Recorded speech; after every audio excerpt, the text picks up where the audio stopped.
Hey kids, Alan here for my Nerdery. Well, Democrats, you did it. You did it. Woohoo! Good for you. You did it. You convinced old Sleepy Joe to step down, step out of the race, get it out of the way. Wow, good job, dumbasses. Democrats.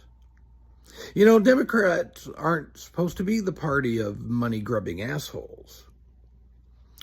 But apparently we had a few of those hiding out in plain sight in our Democratic caucuses in the Congress and the Senate. And I say that because Democrats that I in generally respect, agree with on most things, Democrats like Chuck Schumer and Adam Schiff and Nancy Pelosi, those are usually the calmer heads in the room, the not panic folks. Biden had a bad debate. Yes, absolutely true. He did. Did Trump have really a better debate? Fuck no. Just because Trump didn't stumble over words the way Biden was doing, Biden again, lifelong stuttering sufferer. Public knowledge. Not a secret. Trump still lied through. The only reason Trump didn't get called out for lying 100% of the debate is because he correctly referred to Biden as Joe. Only truthful thing that came out of his mouth the entire fucking evening. But I digress. Democrats, you're letting Joe Biden, you talked him into stepping down. And here's why. Because the DNC told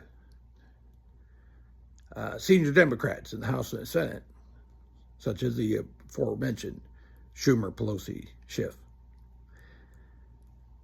that if they did not convince Biden to step down, they were going to withhold $90 million in campaign donations on the down ballot races. They were going to, the races where the Democrats really need the help in fundraising, really need that support. They were going to withhold that from those down ballot races unless senior Democrats did not convince Joe Biden to step aside in this 2024 election. And that's what they did. Because it's always about money. They're not working for you. They're not working for me. They're not working for anybody at this point. The entirety of it almost. I won't say 100%, nothing's 100%. But at this point, I'm guessing at least a third of the Democratic caucus has flipped on Biden, has turned on Biden, betrayed Biden, stuck knives in his back. Here's the bottom line. Biden is one of the most, and will go down in history books. My grandkids will be reading in history books about the legislative accomplishments of Joe Biden. He's one of the most legislatively successful presidents in modern history. The CHIPS Act, infrastructure, insulin cap, among many other things. And he's proven he could beat Trump. Not just beat Trump, trounce Trump. 8 million votes. 8 million votes. And a landslide in the Electoral College. He could have beat him again. He could have. Roe getting eliminated and turned over and Trump bragging about it. That would have gone a long way to a Biden win. Without him having to do anything. Trump digs his own holes, kids.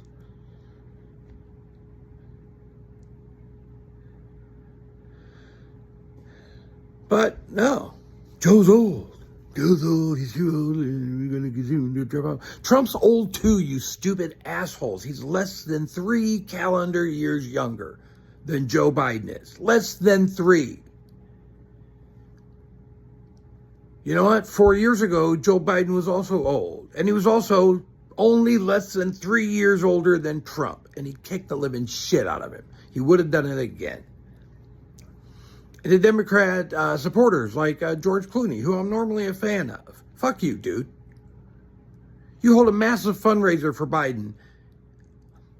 And then in the space of a couple of weeks, and after the debate, put out an op-ed urging Biden to step down, and also talking about how at that fundraiser, Joe just didn't seem like the same Joe to me. Keep that shit to yourself till after the election. And here's the thing, kids. What was probably going to happen, Biden knows he's old.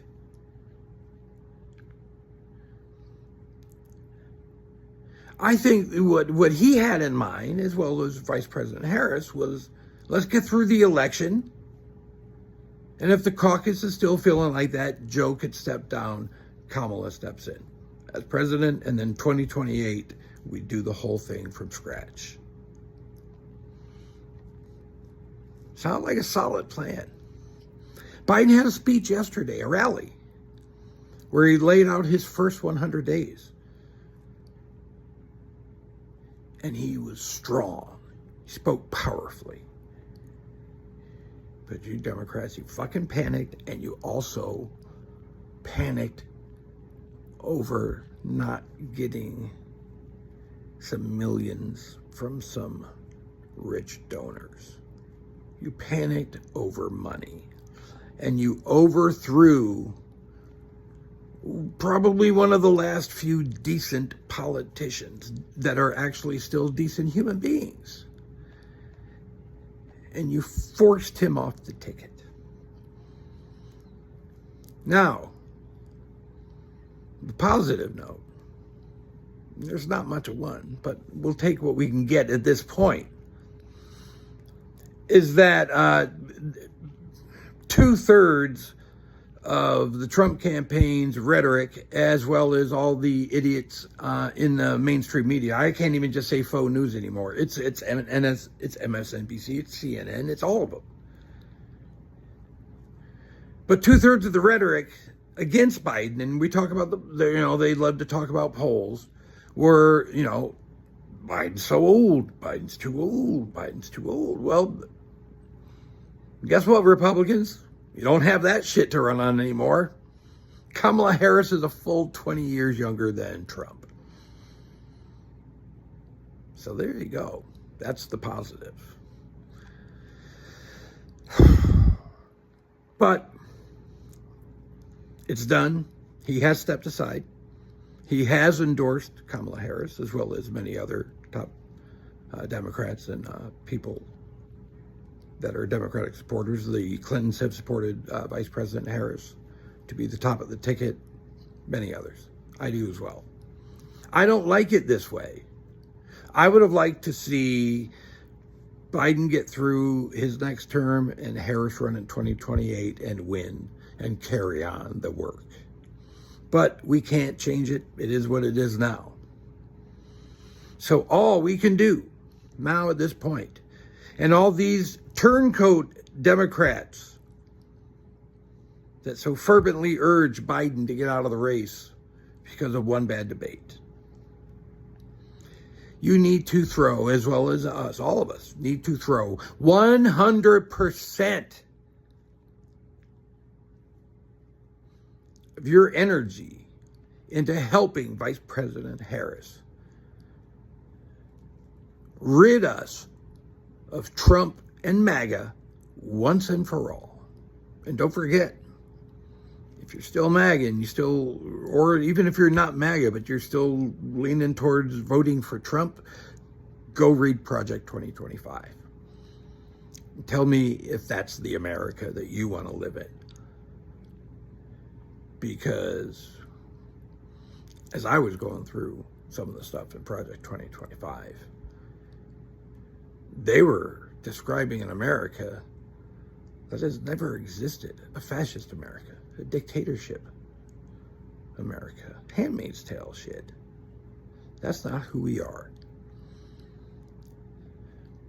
So as angry as I am for those Democrats that convinced, cajoled, bullied Biden into stepping out of the race, shame on you.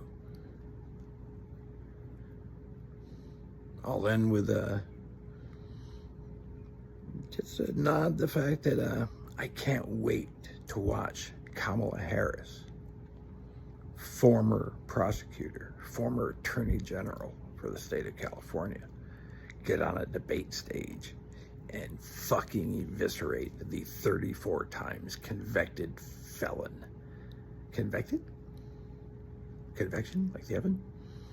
I digress. Can't wait to watch former Attorney General and prosecutor Kamala Harris take apart the melting circus peanut that is the 34 times convicted felon Donald Trump. Till next time, you can leave some comments. We can hash stuff out. Talk to you soon.